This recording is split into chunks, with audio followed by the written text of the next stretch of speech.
लक्ष्मीनाथ समारंभां नाथयामुन मध्यमाम् अस्मदाचार्यपर्यन्तां वन्दे गुरुपरम्पराम् यो नित्यमच्युतपदाम्बुज युग्मरुग्म व्यामोहदस्तवितराणि तृणाय मेने अस्मद्गुरोः भगवतोऽस्य दयैकसिन्धोः रामानुजस्य शरणौ शरणं प्रपद्ये।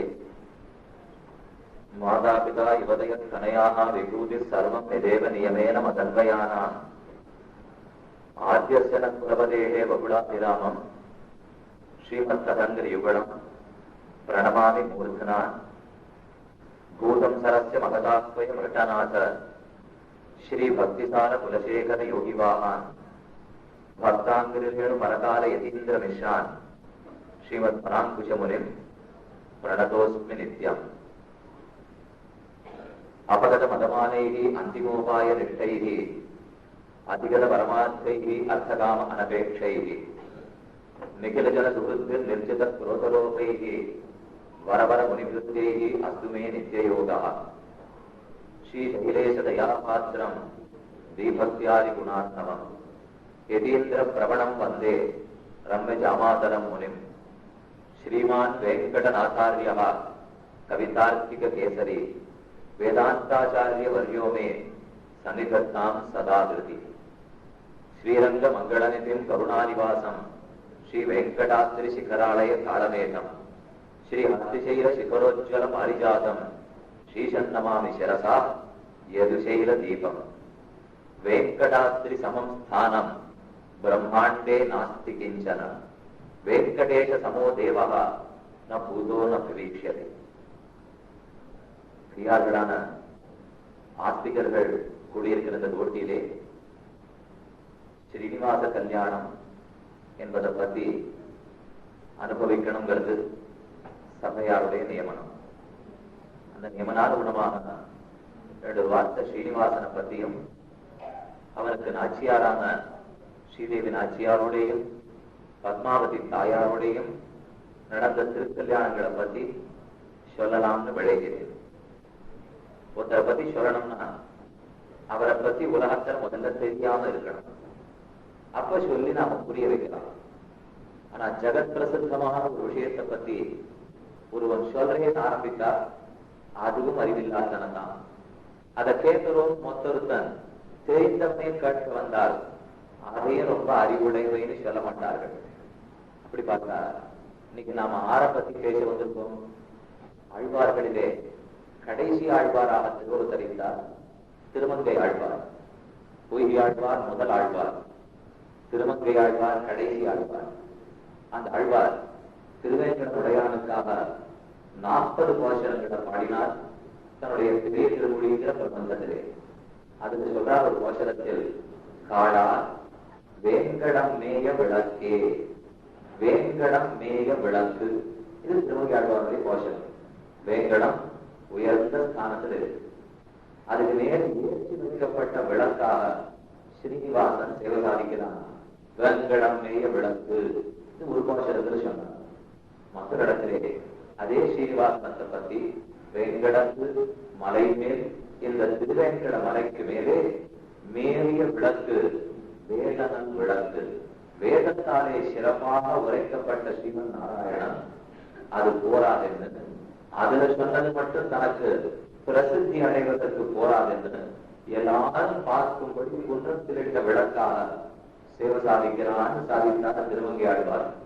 இந்த 2 வார்த்தையும் படி பார்த்தாலும் முதவான் குன்றின் மேல் ஏற்றி வைக்கப்பட்ட விளக்கு. விளக்குனாலே உலகத்துல தன்னைத்தானே அது பிரகாசப்படுத்திக் கொள்ளும். ஸ்வயம் பிரகாசம் ஸ்வயம் பிரகாசம்னு சொல்லுவாங்க. விளக்க இன்னொரு விளக்கு போட்டு நாம இருக்குன்னு தெரிஞ்சுக்க வேண்டாம். விளக்க வச்சுட்டு மற்ற விஷயங்களை பார்க்கறமே இல்ல, விளக்க பார்க்க அதுவே அமைக்கும். பக்கத்துல விளக்கேற்றி வச்சா இந்த விளக்கு இருக்குன்னு பார்க்க போறோம். தன்னை தானே காட்டி கொடுக்குறியா விளக்கு? விளக்குக்கே தன்னை தான் காட்டுகிற பெருவோம். ஆனா இந்த விளக்கு எப்படி இருக்கு?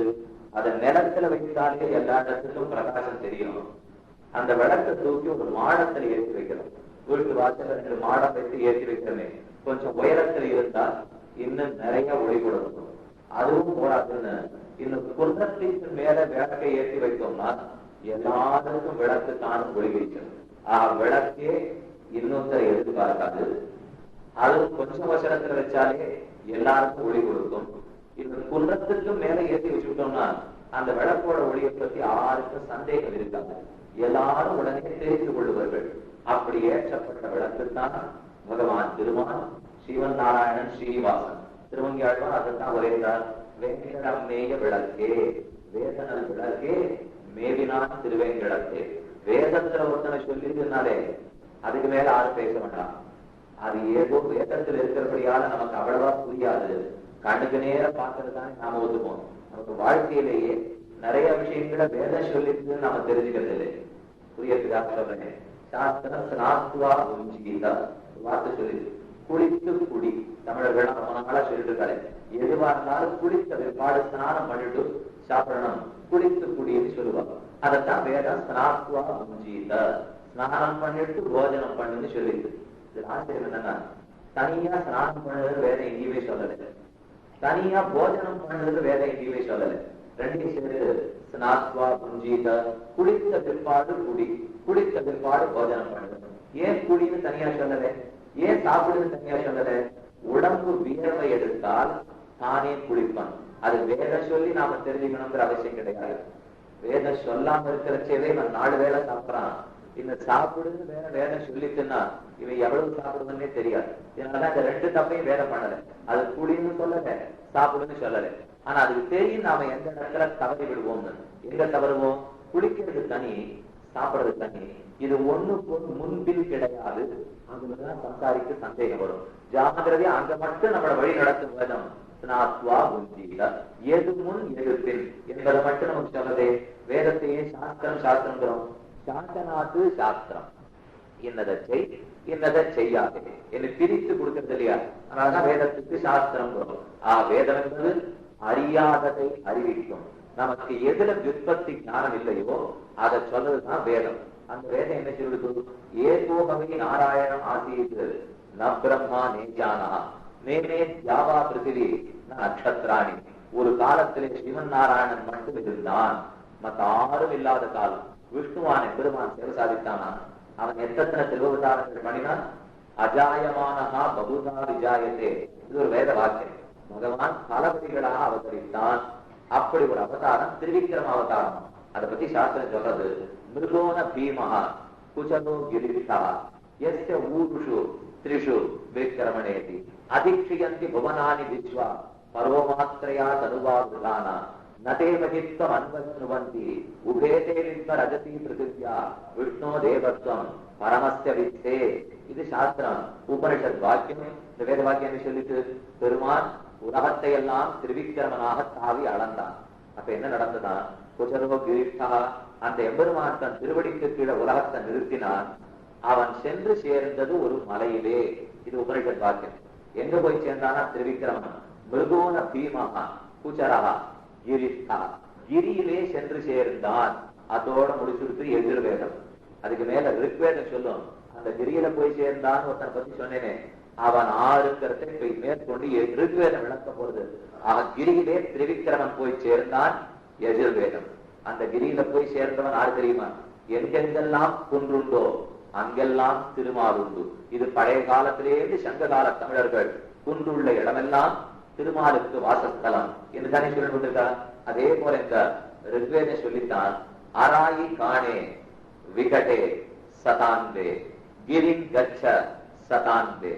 ஆரோட சேர்ந்து நீ போகணும், போக செய்தே சிரிம்பிடஸ்ய சிரிம்பிடஸ்ய சத்வபிகி தே விட்வாம் சாதயாமசி.